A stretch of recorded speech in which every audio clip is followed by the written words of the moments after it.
Կա Ռումինիայի օրինակը Ջորջեսկուին, որը հաղթող տեխնացուներ հայտարարեցին պրոռուսական գործիչ, ռուսական ազդեցության քաղաքական գործիչ եւ արգելեցին մասնակցել նախագահական ընտրություններին, ինչը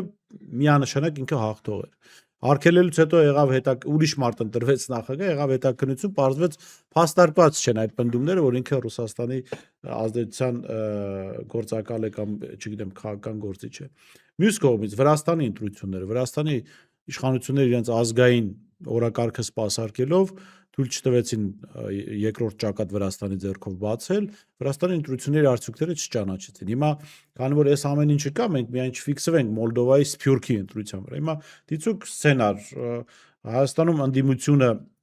հավաքական ընդդիմությունը հաղթում է, ասենք հավաքում է ձայների մեծամասնությունը,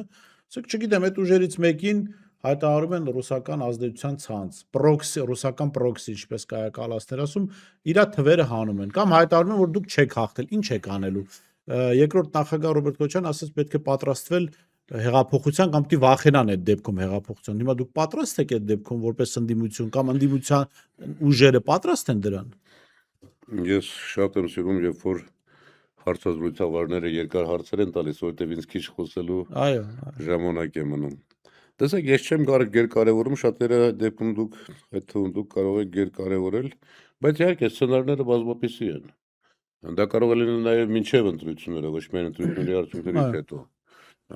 Արդեն որևէ մեկի համար գաղտնիք չի, որ սրանք եւ այս տղան իշխանությունը պահելու համար պատրաստ է ցանկացած քայլի։ Ես չեմ էլ բացառում, որ մինչև ընտրությունները կարող են նման արգելքներ լինել, չգրանցել եւ այլն եւ այլն։